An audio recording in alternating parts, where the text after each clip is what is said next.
Assalamualaikum warahmatullahi wabarakatuh. Perkenalkan kami dari kelompok 1 dengan materi modul 3 protokol modules. Dengan saya sendiri Alberto Satrio Nugroho. Dan saya Fadila Ramadan. Saya Amda Masdi. Saya Aziza Lutfa. Saya adalah Tiara Sari. Saya Dewi Ardianti Fatina. Saya Dewi Anissa. Di sini kami akan membahas tentang protokol modules dan langsung saja kita mulai dari materi pertama.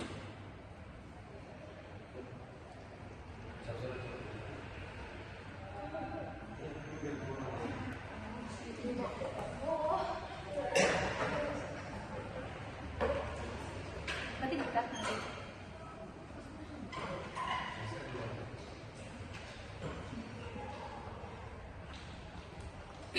Jadi pada materi pertama ini kita akan membahas tentang aturan dan komunikasi. Next.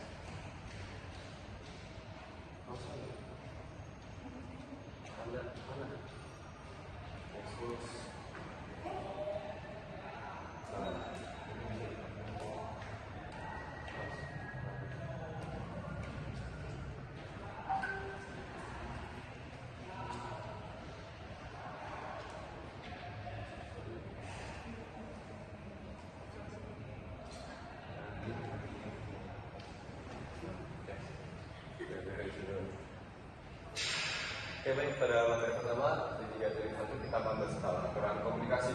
Bagaimana aturan fasilitas komunikasi sukses dalam jaringan. Next. Jadi di sini ada dasar-dasar komunikasi. 3 elemen utama itu adalah sebuah pesan, orang atau perangkat elektronik yang mengirim pesan, lalu ada tujuan pesan, penerima pesan yang ditujui, lalu di sini ada saluran atau broadcast atau channel, media yang menyediakan jalur transmisi. Jadi, dasar-dasar komunikasi sendiri memiliki sumber. Yang pertama adalah perangkat pengirim seperti PC, laptop, dan lain-lainnya yang digunakan oleh user. Lalu ada tujuan atau destination, merupakan perangkat penerima. Agar dua perangkat bisa saling berbicara, mereka harus punya protokol atau kumpulan aturan. Tanpa aturan, data pengirim hanya dapat dianggap sampah oleh penerima protokol pengaturan. Lalu data sendiri dikomunikasikan atau diatur. Yang pertama ada data seperti protokol teks, tidak bisa langsung terbang ketika data diubah dulu menjadi encoding atau decoding. Encoding sendiri adalah proses mengubah bit 0 dan 1 menjadi pola suara, cahaya atau impulsif listrik agar bisa lewat media, lalu diubah menjadi decoding. Proses pengambilan pola tersebut menjadi data digital di sisi penerima. Lalu formatnya dienkapsulasi. Enkapsulasi sendiri proses pembungkusan data dengan informasi tambahan seperti alamat IP dan asal tujuan supaya pesan tadi dapat tahu kemana perangkat itu pesan tersebut dikirimkan. Setiap lapisan layar jaringan akan menambah amplop baru di setiap data tersebut. Lalu data dipecah menjadi bagian kecil yang disebut segmentasi. Manfaatnya jika satu potongan rusak, cukup kirimkan dalam potongan itu saja, bukan seluruh file. Lalu di sini ada pengaturan waktu. Yang pertama adalah flow control. Jangan mengirim data lebih cepat dari kemampuan penerima atau memprosesnya. Lalu yang kedua adalah proses timeout. Yang ketiga access method. Terus yang ketiga ada tentang opsi pengiriman pesan. Yang pertama ada unicast, multicast, dan broadcast. Multicast sendiri adalah satu ke satu pesan pribadi. Lalu multicast itu adalah satu ke banyak orang ataupun ke grup. Broadcast itu satu ke semua atau lebih banyak dari multicast. Mungkin sekian dan dijelaskan oleh rekan saya. Di sini saya ingin membacakan titik 3.2 yaitu protokol jaringan. Jadi protokol jaringan adalah aturan atau standar yang digunakan agar perangkat komputer, server, router bisa saling berkomunikasi dalam jaringan. Seperti menggunakan kalau semua orang menggunakan bahasa yang sama, maka komunikasi akan lancar. Jika bahasanya yang berbeda, maka tidak saling mengerti. Jadi protokol adalah bahasa komunikasi antar perangkat jaringan. Kedua adalah fungsi protokol jaringan. Protokol memiliki beberapa fungsi utama, yaitu untuk menentukan format data, bagaimana data dikirim, mengatur pengiriman data, menjamin data sampai dengan benar dan aman, mengatur komunikasi antar perangkat pengirim dan penerima. Protokol bisa dijalankan di software hardware. Itu yang ketiga ada jenis-jenis protokol jaringan, yaitu ada network communication protocol, yaitu protokol komunikasi digunakan untuk mengirim data antar perangkat. Contohnya adalah IP, Internet Protocol, TCP, Transmission Control Protocol, dan HTTP, Hypertext Transfer Protocol. Yaitu fungsinya untuk memastikan data bisa dikirim dari satu perangkat ke perangkat lain. Selanjutnya ada Network Security Protocol, yaitu protokol keamanan yang digunakan untuk melindungi data saat dikirim. Fungsinya adalah autentikasi, yaitu memastikan identitas, enkripsi, mengamankan data, menjaga keutuhan data. Contohnya adalah SSH, SSL, dan TLS. Ada juga routing protokol, yaitu protokol routing. Digunakan oleh router untuk menentukan jalur terbaik pengiriman data. Contohnya adalah OSPF dan juga ada BGP. Fungsinya untuk mencari jalan tercepat atau terbaik ke tujuan. Ada juga Service Discovery Protocol, yaitu digunakan untuk menemukan layanan atau perangkat dalam jaringan, contohnya DHCP dan DNS. Yang keempat ada cara kerja protokol, yaitu ilustrasi. Ada gambar, di situ ada komputer mengirim data menggunakan IP, misalnya IP versi 4, yaitu data melewati beberapa perangkat jaringan. Router bisa meneruskan data karena mengerti protokol yang sama. Server menerima data karena informasinya sesuai aturan. Di sini ada fungsi dari protokol, yaitu data melewati beberapa aturan komunikasi yang disebut protokol. Jadi setiap protokol punya tugas masing-masing. Seperti ada yang menulis surat, ada yang menulis isi surat, ada yang memastikan paket aman, ada yang mengatur alamat, dan ada yang mengirim lewat alamat, lewat jalan alamat. Yang kedua ada urutan protokol, yaitu ada HTTP, Hypertext Transfer Protocol. Itu tugasnya untuk komunikasi antar browser dan server, mengatur request dan response. Contohnya kita klik website dan HTTP kirim permintaan. Yang kedua ada TCP, Transmission Control Protocol. Jadi tugasnya untuk memastikan data sampai dengan benar. Yang ketiga ada IP, Internet Protocol, yaitu tugasnya mengirim data ke alamat tujuan. Menggunakan alamat IP seperti alamat rumah, router pakai IP untuk menentukan jalan. Yang keempat ada Ethernet, yaitu tugasnya kirim data dalam jaringan lokal atau LAN. Yang ketiga ada fungsi-fungsi protokol, yaitu ada addressing, pengelamatan, yaitu untuk menentukan siapa pengirim dan penerima, contohnya IP address. Selanjutnya ada reliability, yaitu keandalan, pastikan data tidak hilang, TCP yang bertanggung jawab. Ada flow control, yaitu untuk mengatur kecepatan pengiriman supaya tidak terlalu cepat atau overload. Selanjutnya ada stretching, yaitu untuk mengusung ulang data agar urut karena data dikirim dalam potongan. Ada error detection, yaitu untuk mengecek apakah data rusak. Kalau rusak, dikirim ulang. Application interface, yaitu untuk menghubungkan aplikasi browser dengan jaringan, contohnya HTTP atau HTTPS. Yang terakhir ada gambar sederhana tentang alur, itu bisa membuka website lalu HTTP buat request, TCP pecah dan jaga data, IP kirim ke alamat server, Ethernet kirim lewat jaringan lokal, dan server balas proses balik. Sekian dari saya, dan akan dilanjutkan oleh rekan saya.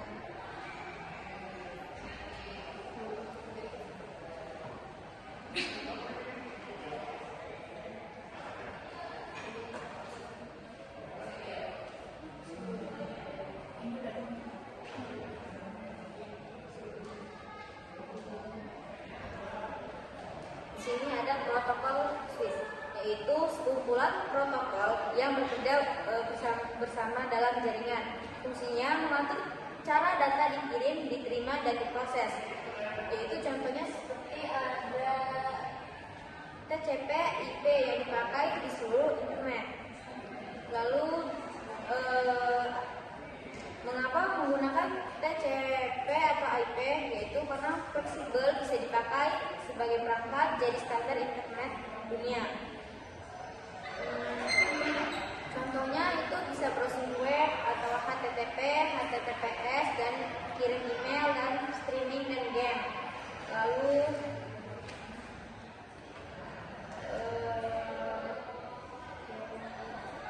Lalu prosesnya bisa komunikasi data dibuat di aplikasi, data dibungkus, data dikirim melalui jaringan sampai tujuan dan data dibuka. Selanjutnya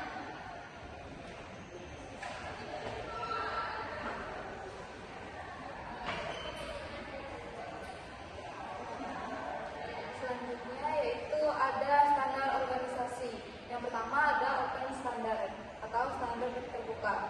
Standar terbuka adalah aturan atau spesifikasi yang bisa digunakan oleh siapa saja tanpa batasan. Tujuannya supaya perangkat dari berbagai vendor, misalnya Cisco, Microtik, bisa saling kompatibel. Contoh, internet bisa digunakan oleh semua perangkat karena menggunakan standar terbuka seperti TCP atau IP. Selanjutnya yaitu organisasi IEEE atau standar perangkat dan jaringan Wi-Fi Ethernet.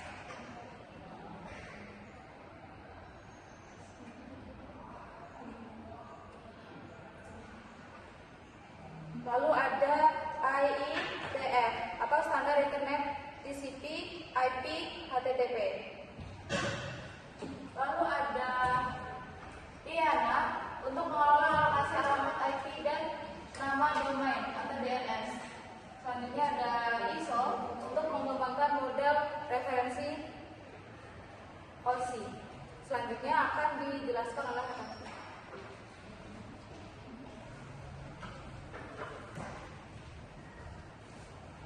Saya ingin menjelaskan OSI TCP IP conversion. Pertama, model OSI kerangka kerja teoritis ada 3 layer seperti ini: application layer, stasiun layer, session layer, transport layer, network layer, dan data layer. Yang ke-7 basic layer. Terus dirancang oleh ISO untuk standarisasi, jarang diimplementasikan sepenuhnya, bagus untuk pendidikan dan troubleshooting.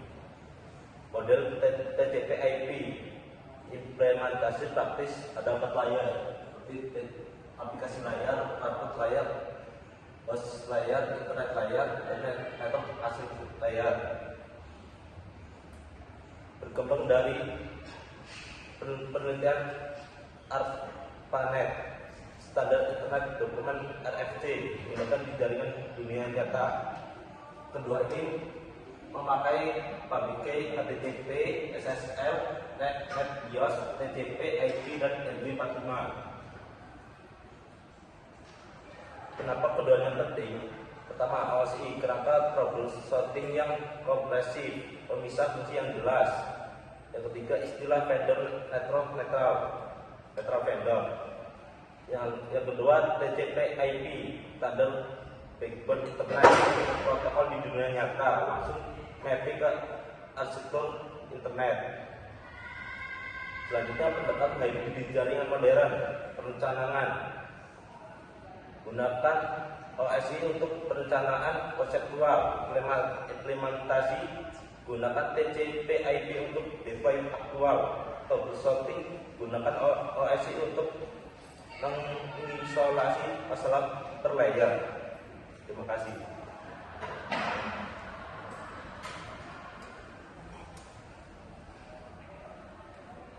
Di sini saya akan menjelaskan materi tentang kapsulasi data. Yang pertama ada segmenting atau segmentasi. Data besar seperti video atau iklan tidak dikirim sekaligus dalam satu aliran itu karena akan menyebabkan antrean panjang dan delay pada jaringan. Solusinya adalah segmentasi, yaitu memecah data menjadi kotak-kotak kecil agar saluran komunikasi bisa digunakan secara bergantian oleh banyak perangkat.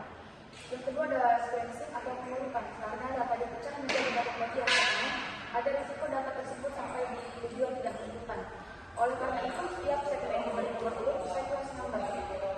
Protokol TCP bertanggung jawab untuk mematikan segmen-segmen tersebut dan kembali dengan urutan yang benar di sisi benarnya. Kemudian itu ada protokol data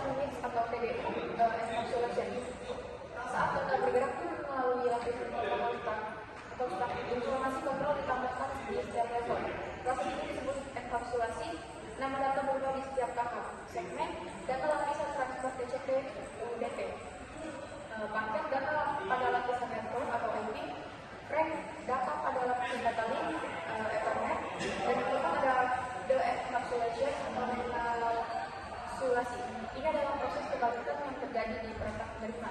Saat data naik ke lapisan atas menuju aplikasi pengguna, perangkat penerima melepas header informasi kontrol dan dia protokol satu persatu hingga menyisakan data asli yang kurang.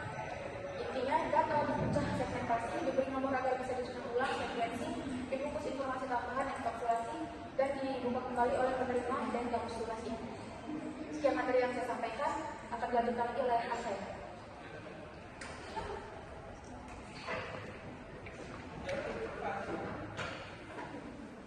Nah, jadi di sini saya akan menjelaskan model 7 akses data, di mana pengalamatan jaringan logical address atau IP digunakan untuk pengiriman end-to-end dari sumber asli ke tujuan akhir.